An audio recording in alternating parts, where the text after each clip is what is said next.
I was born intelligent, but education ruined me. I was born intelligent, but education ruined me. అంటే అర్థం ఏమిటంటే, ఈనాడు education విద్య అనేటువంటి ఏదో మూసలో పోసి మీరు ఫలానా కావాలని తయారు చేస్తున్నారు. నువ్వు దేంతో పుట్టావో అది నో. ప్రపంచం నీకు ఏది ఇచ్చిందో అది నాలెడ్జ్. ఇది ఎందుకు ఆలోచించాల్సి వస్తుందంటే, ఒక్కసారి ఒక చిన్న ఎగ్జాంపుల్ చెప్తా. Fish knows swimming, no one says fish has knowledge of swimming. ఒక పర్యాటకుడు ట్రావెలర్ అటు వచ్చి, అయ్యా నేను కృష్ణుడిని ఎప్పుడు చూడలేదు నా జీవితంలో, కానీ మీరు చెక్కుతున్నారే ఆ కృష్ణుడిని చూస్తే నిజంగా కృష్ణుడు ఎంత అందగాడో ఎంత బాగుందో, మీ శిల్పంలో ఆ కృష్ణుడి యొక్క జీవకళ ఉట్టిపడుతోందండి, మీరు అద్భుతమైన శిల్పి అంటాడు. కానీ ఆ శిల్పి ఏమంటాడు, ఆశ్చర్యపోతారు మీరు. శిల్పి ఆయనతో అంటాడు, అయ్యా నేను అద్భుతమైన శిల్పిని కాదండి అంటాడు. అదేంటి ఇంత అద్భుతమైన శిల్పాన్ని తయారు చేసి నువ్వు కాదంటావేంటి, ఇంత బాగుంది కదా. కాదు సార్, కృష్ణుడు ఆ రాతిలో ముందే ఉన్నాడు, నేను అనవసరమైన ముక్కల్ని మాత్రమే తీసేశానండి అన్నాడు. కృష్ణుడు ముందే ఉన్నాడు అందులో, నే అనవసరం. ఈ సెల్ఫ్ స్కల్ప్టింగ్ అంటే అర్థం ఏంటే, నీలో అనవసరమైన ముక్కలు నువ్వే తెలుసుకోవాలి. ప్రపంచం చూపించిందంటే అది లోపాలు అవుతాయి. నీలో ఉన్నటువంటి అసత్యం, అధర్మం, అశాంతి, ఉన్నటువంటి ఆ కామక్రోధాదులు, ఇవన్నీ నీలో ఉన్నదాన్ని నువ్వే తెలుసుకోవాలి. హైదరాబాద్లో JNTU అని ఒకటి ఉంది, మీరు అందరూ తెలిసే ఉంటారు, జవహర్లాల్ నెహ్రూ టెక్నాలజికల్ యూనివర్సిటీ. ఆ రోజు ఏదో ఒక చిన్న మీటింగ్ ఉంటే అక్కడికి వెళితే ఆ డైరెక్టర్ గారు అన్నారు, ఒక కుర్రవాడికి రీసెర్చ్ చేయాలి డాక్టర్ గారు అంటే, ఆ అబ్బాయిని పిలవండి మాట్లాడదాం అన్నాను. ఆ అబ్బాయి టీ-షర్ట్ వేసుకొచ్చాడు. వాడు 5 నిమిషాలు ఆగరాని వాడిని ఫోటో తీశాను. చివరి బెంచీల్లో చివరి దాకా నుంచున్న వాళ్ళు చూడగలుగుతారో లేదో కానీ చెప్తాను ఏం రాస్తుందో. I was born intelligent but education ruined me. I was born intelligent but education ruined మీ.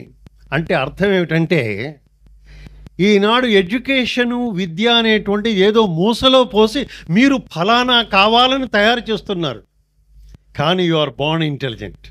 ఇంగ్లీష్లో 2 పదాలు ఉన్నాయమ్మా, చాలా, 2 నౌనే, ఇంటెలిజెన్సు ఇంటెలెక్టు అని.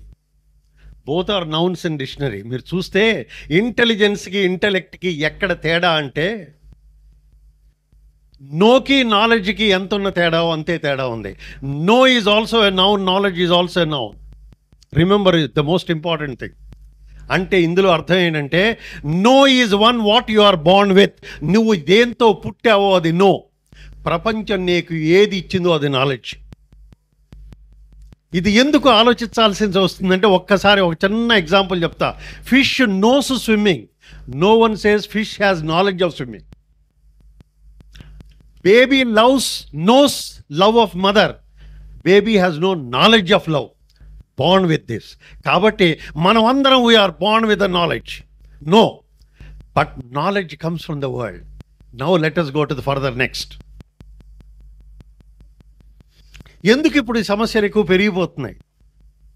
సమస్యలు ఇప్పుడు ఎందుకు పెరిగిపోతున్నాయంటే, అందులో ఇప్పుడు ATM కార్డు లేని ఇల్లు లేదు, క్రెడిట్ కార్డు లేని పెద్ద మనిషి లేడు, ఇంకా ఇంటర్నెట్ లేని వాళ్ళు ఎవరు లేరు, మొబైల్స్ అన్నిట్లోనే.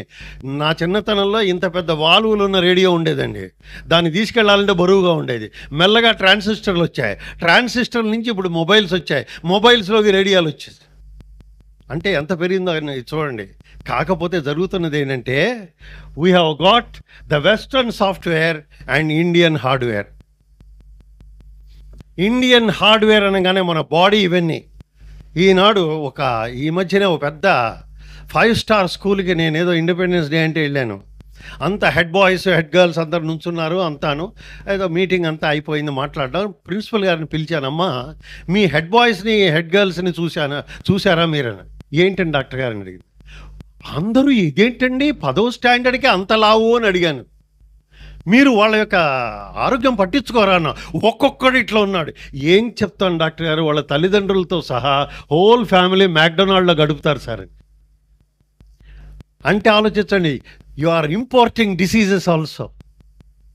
కాబట్టి మనకి ఏది మంచిదో మనకి భగవంతుడు అది నిర్ణయిస్తాడు, దాన్ని ఆనందించడం నేర్చుకోవాలి, ఏదో తెచ్చుకోవటం అని కాదు. నెక్స్ట్, మనందరికీ బేసిక్గా నిజానికి 4 డైమెన్షన్స్, ఇక్కడ 3 డైమెన్షన్స్ నేను చెప్పడం దాన్ని 3 కింద దిద్దాను. A physical dimension, a psychological or emotional dimension, which is otherwise also mental dimension, మధ్యలో ఒక ఇంటెలెక్చువల్ డైమెన్షన్, ఆఖరగా స్పిరిచువల్ డైమెన్షన్. ఈ 4 డైమెన్షన్స్ కలిసినప్పుడే మనిషి సమగ్రమైనటువంటి మనిషి. అదే ఇందాక సోదరులు చెప్పారు, holistic development of the individual. ఏదో ఒక్క మేడం గారిని అడిగాను, ఇక్కడ వెంగమ్మ గారు చెప్తారు, కేవలం ఒక్క మజిల్ ఇంత లావు అయిపోతుంది అనుకోండి, ఆవిడ ఇమ్మీడియట్గా అంటారు ఇదో డిసీజ్ అండి అంటారు. ఏది ఒక్క డైమెన్షన్ పెరగకూడదు, సమగ్రమైనది పెరిగినప్పుడే మనిషికి సమగ్రమైన ఆరోగ్యం, సమగ్రమైన చింతన, సమగ్రమైనటువంటి పురోభివృద్ధి వస్తుంది. లేనంతకాలం అది ఉండదు. నెక్స్ట్,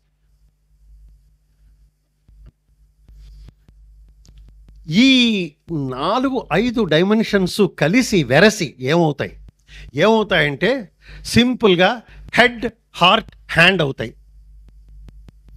హెడ్లో నీకున్నటువంటి తలపులు, తలంపులు, మెమరీసు, ఇంటెలిజెన్సు అన్నీ కలిపి హెడ్లో ఉంటాయి. హార్ట్ ఏముంటుందంటే ఇది చెయ్యి, నీకు ఆనందం, నలుగురికి ఆనందం అని హార్ట్ చెప్తూ ఉంటుంది. చెయ్యి అది చేయడం మొదలు పెడుతుంది. అంటే హెడ్ నుంచి ప్రయాణం హ్యాండ్ దాకా రావాలి. ఈ ప్రయాణం చెయ్యడంలోనే కొన్ని సమస్యలనండి, మరే విధమైనటువంటి బాధలనండి అవి జరుగుతూ ఉంటాయి. అవేంటో ఇప్పుడే చూద్దాం. మాట చెప్తాను, దానికి వయసుతోనూ స్కూలు ఎడ్యుకేషను, కాలేజ్ ఎడ్యుకేషన్తో సంబంధం ఏమీ లేదు. కానీ అందులో ఉన్నటువంటి లోతైనటువంటి ఆలోచనను ఒక్కసారి మీరు అందరూ ఆలోచించండి. ఒకసారి ఒక అమ్మమ్మ గారు మనవడు ఇద్దరు ఆరు బయట పడుకున్నారు ఎండాకాలం. మనవడు అడిగట, అమ్మమ్మ నక్షత్రాలన్నీ ఉన్నాయి కదా, అవి నేల మీద పడట్లేదు దేనికి, అవి నేల మీద ఎందుకు పడట్లేదు, అవి అలా ఎలా ఉండిపోతున్నాయి ఆకాశంలో అని అడిగట. ఆవిడికి ఏం చెప్పాలో అర్థం కాల. అందులో చిన్నపిల్లాడు, వాడికి ఏమని చెప్తుందాను, తనకే తెలిసింది ఎంత, అసలు ఏమిటి సంగతి. ఆవిడ మాత్రం ఆలోచించింది చూడండి. మిత్రులు చెప్పిన ఆ వయసులో 70 ఏళ్లకు ఉన్న లేటరల్ థింకింగ్, అది కూడా ఆలోచించండి. ఎంత మహత్తరమైన ఆలోచన చూడండి. ఆ అమ్మమ్మ అన్నదట, నేను పని చెప్తాను నాన్న, రేపు పొద్దున ఆ పని చెయ్యి. ఏమిటమ్మమ్మ అన్నాడు.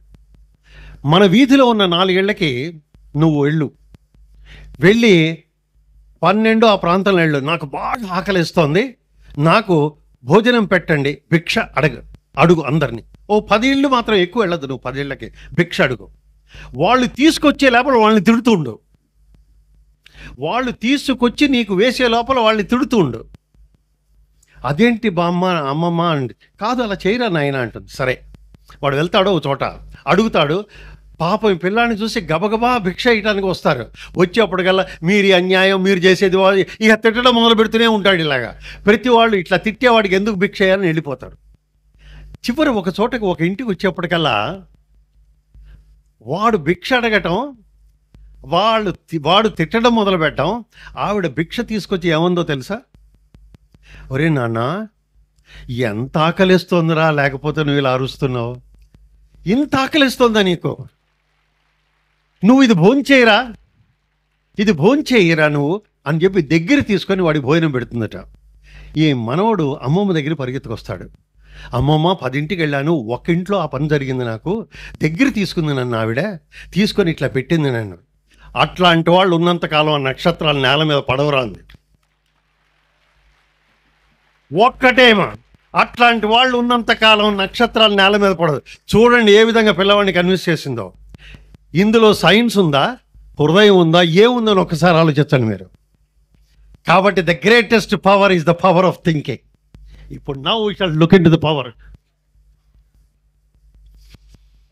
మీలో ఎంతమంది స్వామినారాయణ టెంపుల్ వెళ్ళారో నాకు తెలియదు. I happen to go to Gandhinagar Swaminarayan temple. వెళ్ళగానే రైట్ సైడ్ మీకు ఇలాంటి శిల్పాన్ని దాన్ని చూపిస్తారు. ఈ శిల్పం ఏమిటంటే ఒక రాయి. ఆ రాతిలోనే ఒక మానవుడు పైకి వస్తున్నాడు, వాడి చేతిలోనే ఉలి ఉన్నది, సుత్తి ఉలి వాడి చేతిలోనే ఉన్నాయి. వాడు తన్ని తాను అందులో నుంచి బయటికి వ్యక్తపరుచుకునేట్టుగా, ప్రకటితమయ్యేట్టుగా చేసుకుంటున్నాడు. This is called as self sculpting. ఈ సెల్ఫ్ స్కల్ప్టింగ్ మీద ఒక్క నిమిషం ఓ మాట చెప్తాను. అసలు స్కల్ప్టింగ్లోనే మీరు తెలుసుకోవాల్సింది ఒకటి ఏమిటంటే అది తెలిస్తే సెల్ఫ్ స్కల్ప్టింగ్ తెలిసిపోయినట్టే. ఒకసారి ఒక మహాశిల్పి ఒక రాతిలో కృష్ణ విగ్రహాన్ని చెక్కుతూ ఉన్నట్ట, అద్భుతంగా చెక్కుతున్నాడు. ఒక పర్యాటకుడు ట్రావెలర్ అటు వచ్చి, అయ్యా నేను కృష్ణుడిని ఎప్పుడు చూడలేదు నా జీవితంలో, కానీ మీరు చెక్కుతున్నారే ఆ కృష్ణుడిని చూస్తే నిజంగా కృష్ణుడు ఎంత అందగాడో ఎంత బాగుందో, మీ శిల్పంలో ఆ కృష్ణుడి యొక్క జీవకళ ఉట్టిపడుతోందండి, మీరు అద్భుతమైన శిల్పి అంటాడు. కానీ ఆ శిల్పి ఏమంటాడు, ఆశ్చర్యపోతారు మీరు. శిల్పి ఆయనతో అంటాడు, అయ్యా నేను అద్భుతమైన శిల్పిని కాదండి అంటాడు. అదేంటి ఇంత అద్భుతమైన శిల్పాన్ని తయారు చేసి నువ్వు కాదంటావేంటి, ఇంత బాగుంది కదా. కాదు సార్, కృష్ణుడు ఆ రాతిలో ముందే ఉన్నాడు, నేను అనవసరమైన ముక్కల్ని మాత్రమే తీసేశానండి అన్నాడు. కృష్ణుడు ముందే ఉన్నాడు అందులో, అనవసరం. ఈ సెల్ఫ్ స్కల్ప్టింగ్ అంటే అర్థం ఏంటే, నీలో అనవసరమైన ముక్కలు నువ్వే తెలుసుకోవాలి. ప్రపంచం చూపించిందంటే అది లోపాలవుతాయి. నీలో ఉన్నటువంటి అసత్యం, అధర్మం, అశాంతి, ఉన్నటువంటి ఆ కామక్రోధాదులు ఇవన్నీ నీలో ఉన్నదాన్ని నువ్వే తీర్చుకోవాలి. ప్రపంచం నీ ఆ విషయంలో అందుకోసమే నీకు నాలెడ్జ్ ఇచ్చి ఎలా చేసుకోవాలో చెప్తూ ఉంటుంది. Then what is this power? అసలు పవర్ పవర్ పవర్ అని మాడతాం. ఇప్పుడంతా 2 రాష్ట్రాలు కొట్టుకుంటున్నాయి పవర్లో. మీకు తెలియదు ఉంది పవర్ పవర్ పవర్. అసలు ఏంటి పవర్?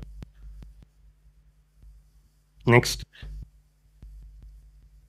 అసలు మామూలుగా మాట్లాడితే ఇప్పుడు మనం మాట్లాడే పవరు ఎలక్ట్రిసిటీ కూడాను ఈ ప్రపంచం నుంచి వచ్చిందే, మనం కొత్తగా తయారు చేసిందంటూ కాదు. కాకపోతే అన్నిటినీ జోడించి మనకి భగవంతుడు ఇచ్చినటువంటి విద్యా విజ్ఞానంతో పాటు అన్ని జోడించేసాం. ఈ భూమిలో కోల్ ఉండబట్టే, బొగ్గు ఉండబట్టే ఆ ఎలక్ట్రిసిటీ వస్తుంది. ఆ నీళ్లలో వచ్చే శక్తి ఉండబట్టే హైడ్రో ఎలక్ట్రిక్ వస్తుంది. ఆ గాలిలో ఆ శక్తి ఉండబట్టే విండ్ మిల్స్ అన్ని శక్తిని వస్తున్నాయి. అలాగా ఈ పంచభూతాత్మకమైనటువంటి ఈ పంచభూతాల్లో ఏవైతే ఉన్నాయో, అగ్ని, ఆపో, అనలో, ఇవన్నీ వీటి నుంచే మనకి కనిపించే శక్తి ఈ ఎలక్ట్రిసిటీ కూడా. అందులో గ్రేటెస్ట్ ఎలక్ట్రిసిటీ ఒక అణువు. ఆ అణువు నుంచి వచ్చే, ఒకసారి ట్రాంబేలో యురేనియం ఫ్యాక్టరీ తయారు చేసేటువంటి అణు రియాక్టర్ దగ్గరికి వచ్చినప్పుడు ఆశ్చర్యపోతారు మీరు. అనుకోకుండా హై సెక్యూరిటీ జోన్ అయినా సరే ఆ సైంటిస్టులు కొంతమంది తెలియసి ఉండబట్టి లోపలికి వెళ్ళానండి. నిజంగా మాడితే మీరు అందరూ తెలుసుకోవాల్సింది ఎంత ఏమిటంటే, బయట చూపిస్తాడు ఒక రాయి లాంటి పదార్థాన్ని.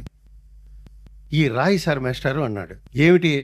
మెల్లగా అది ఎటో ప్రాసెస్లోంచి అంతా వెళ్ళి చివరికి దూరంగా మనం చూడాల్సి వస్తుంది. ఒక అద్భుతమైనటువంటి మెరిసేటటువంటి సన్న ఇసుక రేణువుల్లాగా ఒక్కసారి కళ్ళు మిరుమిట్లు కుదిరాడు. అవే సార్ మాస్టారు చివరికి రియాక్టర్లోకి వెళ్తాయి అన్నాడు. ఆ ఒక్క అణువుతో ఒక ఎలక్ట్రిసిటీ తెప్పించుకున్నప్పుడు ఆ అణువే ఆటం బాంబును కూడా తీసుకొస్తుంది. కాబట్టి అణువు ఎలక్ట్రిసిటీ వచ్చి ఇంటిలో వెలుగులు నింపుతారో లేక అదే దాన్ని అణుశక్తి చేసి ఇళ్లల్లో లైట్లు ఆర్పుతారో మీ చేతిలో ఉంది. ఆ అణుశక్తి అనేటువంటిది ప్రతి మనిషిలోనూ ఉంది, అణువులో. నిజానికి మన శరీరంలో మీరు నమ్మండి నమ్మకపోండి, నిజానికి 300 ట్రిలియన్ సెల్స్ ఉన్నాయి. ప్రతి సెల్లులోనూ అణువులు ఉన్నాయి.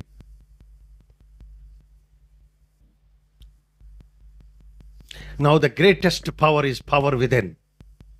లోపల ఉన్నవి. ఇప్పుడు బయట ఉన్న పవర్ ఏదో చూసాం, లోపల ఉన్న పవర్ చూద్దాం. నెక్స్ట్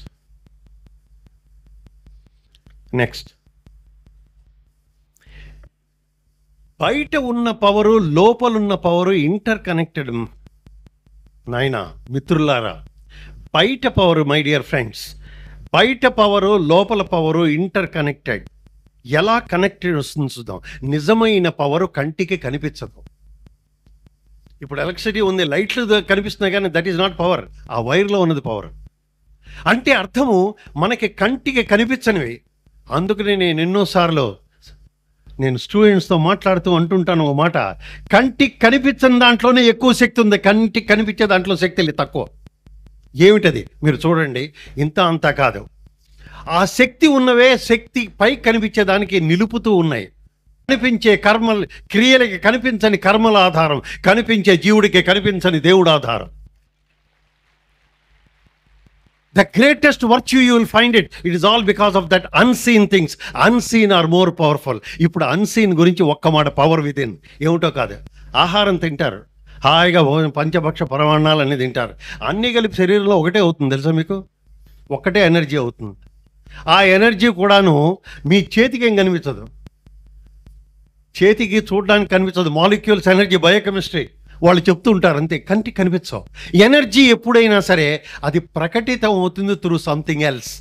నాలో ఎనర్జీ ఉంటే కళ్ళు కాంతివంతంగా ఉంటాయి, నాలో ఎనర్జీ ఉంటే నేను బ్రిస్క్గా నడుస్తాను, చక్కగా ఆలోచిస్తాను. కాబట్టి పవర్ విదిన్ అనేటువంటిది పవర్ అవుట్ సైడ్ కనిపించే దానికి ఆధారం. What are the things?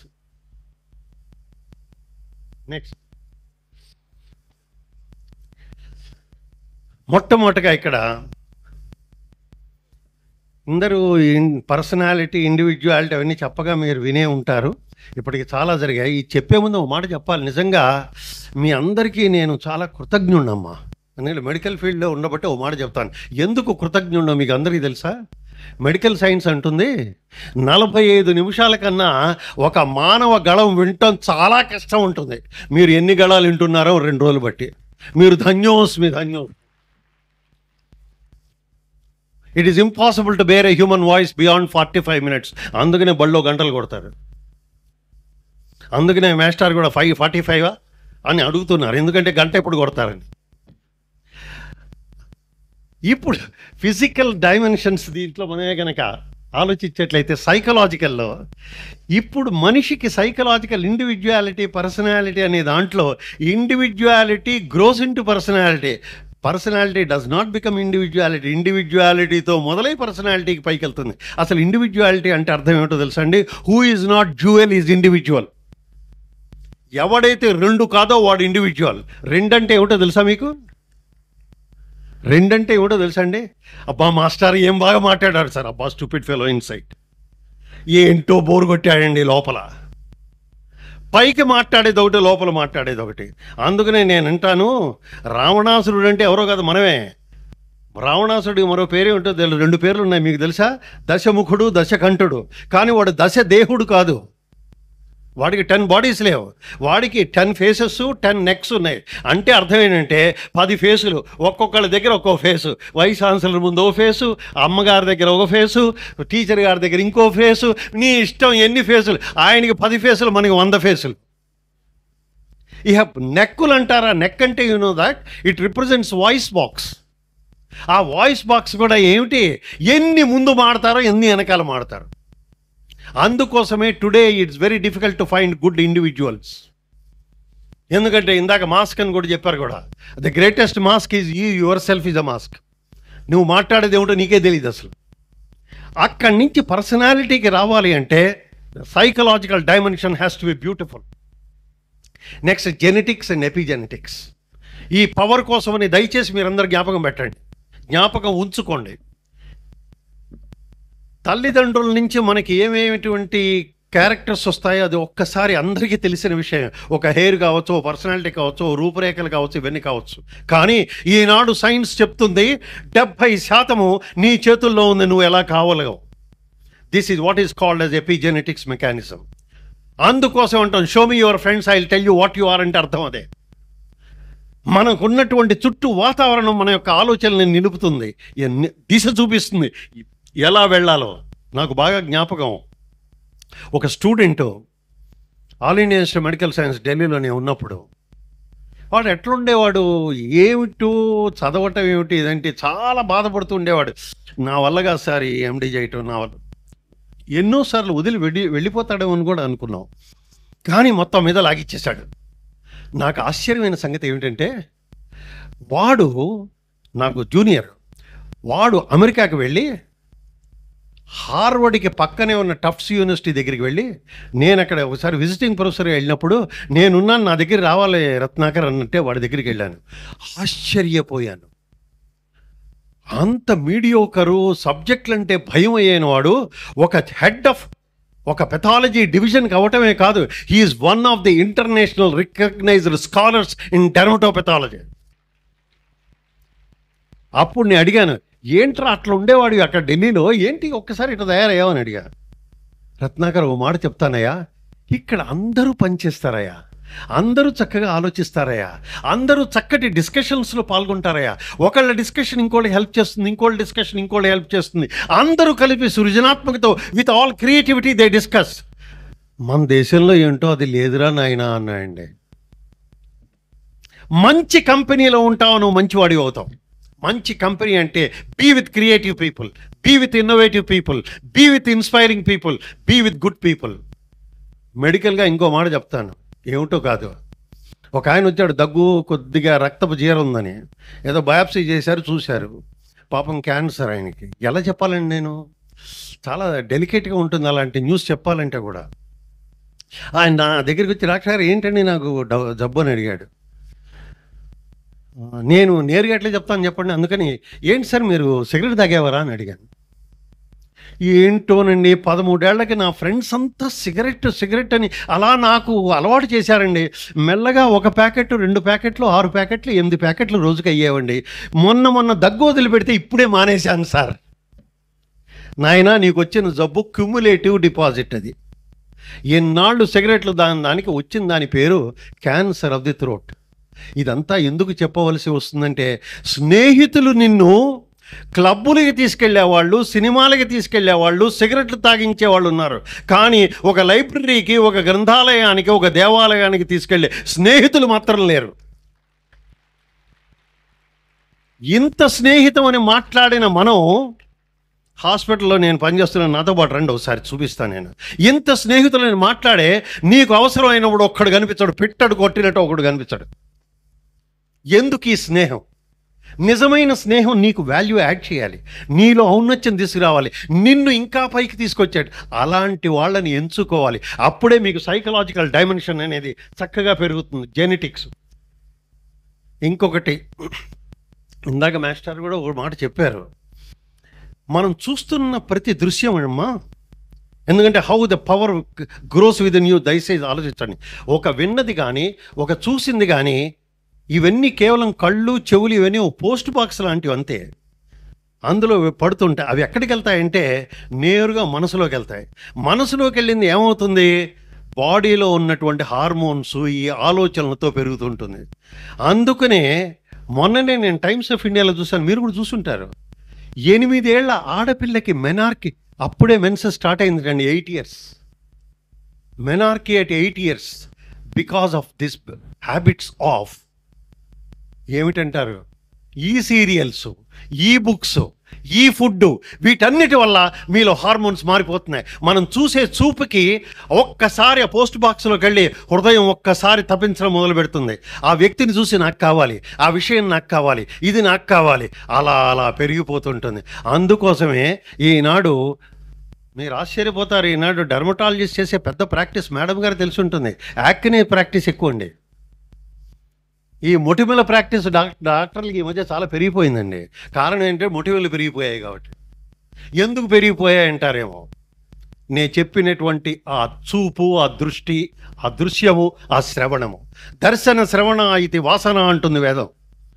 కాబట్టి దయచేసి చూసేటప్పుడు, వినేటప్పుడు నేనేం చూస్తున్నాను, is it going to disturb me or is it going to make me happy? If it is going to make you happy, see it. If it is going to disturb you, disturbance also happiness అనేటువంటి ప్రబుద్ధులు ఉన్నారు. అబ్బా నాకు అలా ఉంటాను చాలా. అందుకనే నేను ఎప్పుడు అంటుంటాను, కొంతమంది love to be miserable master. ఏమిటో తెలుసా మీకు? లవ్ టు బి మిజరబుల్ చెప్తాను ఏమిటో. కానీ ఒకసారి ఒక ఇంటికి వెళ్ళాను నేను, అందులో ఇంట్లో చాలామంది ఉన్నారు, అందులో పెద్ద ఆవిడ ఉంది. ఆవిడ, నేను సామాన్యంగా నాకు టైం దొరకదు, ఏదో ఎవరో వచ్చారంటే హలో అందామని వెళ్ళాను. ఏమిటో కానీ బహుశా ఆ వృత్తి శాపం ఏమో నాకు తెలియదు, కానీ వెంగమ్మ గారు చెప్పాలి, ఎవరింటికి వెళ్ళినా సరే జబ్బులు చెబుతుంటారండి మాకు. అదో పెద్ద దారిద్ర్యం, ఏం చేస్తాను, తప్పదు అది. కాకపోతే మాకు కూడా నలుగురు మెచ్చుకోవాలని ఉంటుంది కదా, మాస్టర్ మంచివారు, డాక్టర్ గారు మంచివారు అనిపించుకోవాలనిపిస్తుంది కదా. సో వెళ్ళినా సరే ఒక పెద్ద ఆవిడ వెళ్ళినప్పుడల్లా ఏదో చెబుతుండేదండి. నేను అనుకున్నాను, ఈవిని ఎలా ప్రసన్నం చేసుకోవాలి అనుకొని, డాక్టర్ గారు మోకాళ్ళ నొప్పులు సార్, వెన్ను నొప్పి సార్. ఏమిటో సార్, ఎక్కువసేపు కూర్చుంటే నీకే కాదు బాగా అందరికీ నొప్పులు వస్తాయి. ఎక్కువసేపు ఆవిడ కూర్చోమన్నాడు నిన్నలాగా, తిరిగి నడువు. ఆహా, ఎక్కువసేపు కూర్చుండేవి నొప్పులు సారిన ఒకటి. ఇక నేనేం చేయాలి మరి? ఆవిడ వినకపోతే ఆవిడ హర్ట్ అవుతుంది, నాకు కూడా ఏదో విధంగా ఆయన మంచివారనే పేరు కూడా కాస్త అంతో ఇంత ఉందిలేండి మనసులో వెనకాల. అందుకని ఏం చేయాలి? మా అమ్మగారు ఇంకెక్కడ నొప్పులు అన్న మొదలుపెట్టానండి. ఇక చూడండి 1000 వాట్ బల్బ్స్ ఆవిడ కళ్ళల్లో ఎదిగింది. అమ్మ, నా మీద మీకు ఎంత ప్రేమ సార్, ఇటీవలే నాకు ఆయాసం వస్తుందని. ఆయాసం కాక మరేం వస్తుంది మీకు 90 ఏళ్ళకి? ఇది ఎందుకు కారణం ఏంటంటే people love to be miserable అండి. Why can't you think I'm happy? Why can't you think I'm healthy? Why don't you start thinking I'm absolutely fine? భగవంతుడు మన శరీరంలో ఎట్టు పెట్టండి, అన్ని అడ్జస్ట్ అయ్యేట్టుగా పెట్టాయండి. కానీ ఎందుకో తెలియదు, we love to be miserable. If you really ask me, don't erase that man. Next, ఇప్పుడు ఈ 4 education information guides parents and teachers, ఈ 4 ఎందుకు పెట్టవలసి వచ్చింది అంటే, మనకి ఫీడ్ చేసే వాళ్ళందరూ వీళ్ళేనండి. మన యొక్క ఇంటలెక్చువల్, సైకలాజికల్ అన్ని గ్రోత్కి ఈ 4 ఒక విధమైనటువంటి 4 స్తంభాలు లాంటి వాళ్ళు. వీళ్ళ వల్లే మనకి ఏ విధమైనటువంటి ఉత్ప్రేరణ జరిగినా, ఏ విధమైనటువంటి అభివృద్ధి జరిగినా వీళ్ళ వల్ల జరుగుతుంది. కాకపోతే ఒకసారి హైదరాబాద్లో ఉస్మానియా యూనివర్సిటీలో పెద్ద సింపోజియం జరిగింది. అందులో నిష్ణాతులైనటువంటి విద్యావేత్తలు ఉన్నారు. ఆ రోజు ఎందుకో నేను విద్యావేత్తను అనుకున్నారో ఏమనుకున్నారో తెలియదుగా నన్ను పిలిచారు మాట్లాడమని. అక్కడ వచ్చిన జనంలో చూస్తే విద్యార్థులు ఉన్నారు, వాళ్ళ తల్లిదండ్రులు ఉన్నారు, ఆ తర్వాత ఉపాధ్యాయులు ఉన్నారు. నేను చెప్పాను, నా మట్టుకు నాకు అనిపిస్తున్నటువంటిది మీకు అందరికీ ఒక మాట చెప్తాను, వినండి మీరు. ఈ విద్యార్థులకి, ఈ యొక్క ఉపాధ్యాయులకి, వీళ్ళకి 3 దోషాలంటూ ఉన్నాయి. ఏమిటంటే, తల్లిదండ్రులు విపరీతంగా పిల్లల్ని పుష్ చేస్తుంటారు. ఈ టీచర్సు వాళ్ళ యొక్క కీర్తి కోసమని పిల్లల్ని విప్ చేస్తుంటారు. పిల్లలు ఏం చేస్తుంటారు? ఆ ఫ్రెండ్స్ మీద డిపెండ్ అవుతుంటారు. ఈ 3 కోణాల వల్ల వాళ్ళకి ఈ విపరీతమైన ఒత్తిళ్ళు వస్తున్నాయి ఈనాడు. నెక్స్ట్,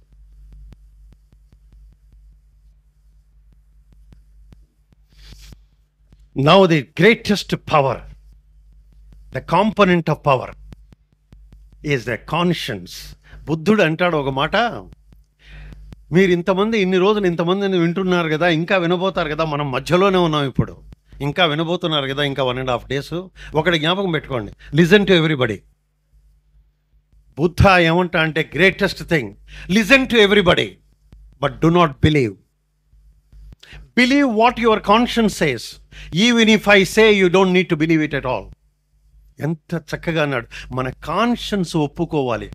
99% మన కాన్షియన్స్కి అగెనిస్ట్గా పనిచేస్తుంటాం. అందువల్లే మనం నానా బాధలు పడుతుంటాం. Try to see that your conscience agrees. Text the divine guidance. Divine గైడెన్స్కి నమ్మవచ్చు, నమ్మకపోవచ్చు, కానీ ఈనాడు మనుషుల్లో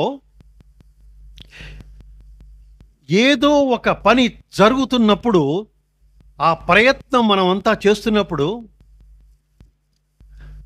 ఒక చిన్న మాట చెప్తాను.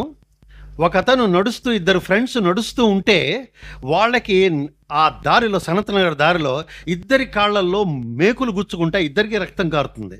డాక్టర్ దగ్గరికి వెళ్ళాడు. డాక్టర్ దగ్గరికి 2 వెళ్ళినప్పుడు వెంటనే వాళ్ళకి టిట్నస్ ఇంజెక్షన్లు ఇచ్చాడు, డ్రెస్ చేశాడు, పంపించాడు. అదేమి దురదృష్టం, వాళ్ళిద్దరికి బ్లడ్ టెస్టులు, అన్ని టెస్టులు జరిగాయి. ఆ 2లో